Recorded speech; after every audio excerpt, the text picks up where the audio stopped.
Kita pagi hari ini bersharing ya pengalaman hidup. Nanti mulai Pak Surbakti, habis Pak Surbakti Buti Mawar, habis Buti Mawar Ibu Dewi atau Pak Victor, Ibu Lydia Lalang, terakhir saya. Baik, waktu dan kesempatan kami berikan. Silakan. Ya, terima kasih kesempatan ini diberikan kepada saya untuk menseringkan kehidupan ya. Artinya bagaimana kita menerapkan firman Tuhan dalam kehidupan sehari-hari. Saya bisa ceritakan sedikit dengan dasar firman Tuhan Yesaya pasal 40. Yesaya pasal 40 ayat yang 29 sampai ayat 31. Ini dasar ayat yang menjadi renungan saya setiap hari. Ia, itu Tuhan di sini, memberi kekuatan kepada yang lelah dan menambah semangat kepada yang tidak berdaya. Orang-orang muda menjadi lelah dan lesu, dan teruna-teruna jatuh tersandung, tetapi orang-orang yang menanti-nantikan Tuhan mendapat kekuatan baru. Mereka sumpama Raja Wali yang naik terbang dengan kekuatan sayapnya. Mereka berlari dan tidak menjadi lesu, mereka berjalan dan tidak menjadi lelah. Dasar firman Tuhan ini sudah menjadi kehidupan di dalam pribadi saya. Dan ini sudah menyatu dengan roh saya. Ini yang menjadi dasar saya bisa kuat dalam mengarungi hidup ini, menghadapi banyak hal. Saya bisa kuat walaupun menghadapi tantangan, problem. Secara manusia tidak kuat.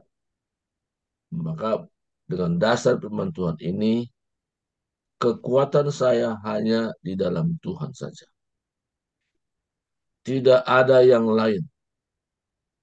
Dan firman Tuhan ini bagaikan suara Tuhan bagi saya untuk menguatkan dalam hidup sehari-hari.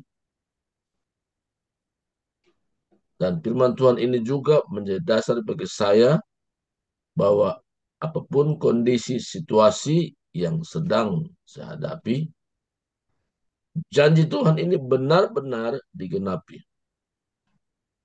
Tuhan memberi kekuatan kepada saya. Tuhan memberikan semangat kepada saya. Orang-orang yang di luar Tuhan, orang-orang yang tidak mengandalkan Tuhan, dia seperti orang-orang muda tadi, menjadi lelah dan lesu. Tetapi orang-orang yang menanti-nantikan Tuhan mendapatkan kekuatan baru. Arti menanti Tuhan di sini itu betul-betul bersandar kepada Tuhan. Harapan kepada Tuhan. Renungan hidupnya hanya Tuhan. Tujuan hidupnya hanya bagaimana Tuhan memakai kehidupan saya setiap pribadi. Dan malam juga saya renungkan bagaimana penjelasan dari seorang hamba Tuhan, Pak Darmin, yang pernah kami ketemu di Medan. Bagaimana dia juga mengandalkan Tuhan, bagaimana secara ekonomi survive. Nah, dalam hal ini juga ada kesamaan yang saya hadapi, walaupun dia lebih jauh meningkat. Karena dia seorang pengusaha ya. Tetapi saya secara pribadi juga menerapkan bagaimana survive dalam hidup. Dalam arti kata, penghasilan juga tidak ada tetap, tapi Tuhan yang senantiasa memelihara. Tuhan senantiasa mencukupkan karena kekuatan Tuhan itu melimpah. Kekuatan Tuhan ini tadi seumpama Raja Wali yang naik terbang dengan kekuatan sayapnya. Berlari dan tidak menjadi lesu, berjalan dan tidak menjadi lelah. Jadi firman Tuhan ini menjadi dasar kehidupan yang saya renungkan setiap hari. Kalau saya kuat hari ini hanya karena kekuatan Tuhan lah. Di luar firman-Nya tidak ada kekuatan yang melimpah. Inilah yang membuat saya eksis melayani. Ada goncangan, ada problem, ada masalah, tetap bisa stand firm, kita tegar. Dengan bahasa lain, tegar di masa yang sukar. Dan saya alami ini. Saya berkata, hanya kekuatan-Mu lah saya bisa kuat sampai hari ini. Tuhan memberkati, inilah saksian yang saya bisa saksikan, menjadi sharing kehidupan buat kita satu dengan yang lain. Tuhan memberkati. Silakan kembali kepada Ibu Tian. Ya, baik. Terima kasih buat sharing dan kesaksiannya. Ya, luar biasa. Tuhan Yesus memberkati. Silakan lanjut Ibu Timawar. Baik. Firman Tuhan yang bisa saya renungkan atau seringkan pada pagi hari ini itu saya ambil dari Amsal 14 ayat 1 yang berisi perempuan yang bijak mendirikan rumahnya tetapi yang bodoh meruntuhkan dengan tangannya sendiri.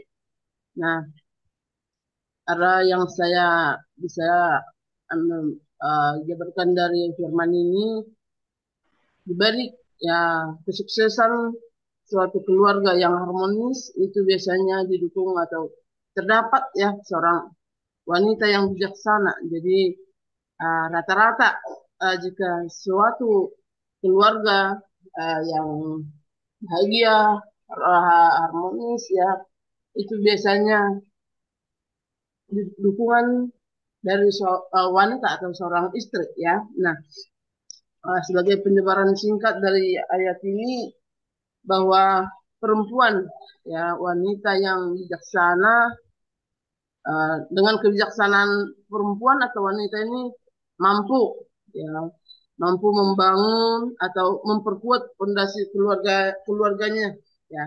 Tapi perempuan yang kurang bijaksana ya atau yang ceroboh ya, baik dalam tindakannya, dalam kelakuannya, dalam perkataannya ya, itu bisa dapat menyebabkan kerusakan atau kehancuran ya dalam hubungan keluarga atau rumah tangga ya. Jadi yang saya ambil kesimpulan dari ayat ini menekankan bagaimana pentingnya ya kebijaksanaan atau dalam membangun dan menjaga kedamaian serta keharmonisan dalam rumah tangga. Nah, itu wanita atau istri lah yang memegang peranan penting dalam suatu keluarga ya, dalam suatu rumah tangga. Nah, seperti contoh di kampung kami inilah gitu ya, banyak istilah banyak wanita yang apa namanya ya, ya yang kurang mendukung keluarga lah, artinya yang tidak pantas jadi pekerjaannya atau kelakuannya, misalnya ya menjudi itu biasanya kan pekerjaan bapak-bapak ya itu ya, tapi di mana-mana saya lihat ya itulah tadi wanita atau perempuan yang kurang bijaksana ini ibaratnya begini, suami saya juga begitu, saya juga bisa seperti itu. Ya, jadi banyak ibaratnya yang bertindak atau berkelakuan yang tidak sesuai dengan perannya sebagai wanita atau sebagai istri. Nah, jadi untuk keharmonisan suatu keluarga itu sangat dibutuhkan peran wanita dan yang bijaksana, nah serta bisa mendukung uh, suami dalam hal-hal yang positif ya.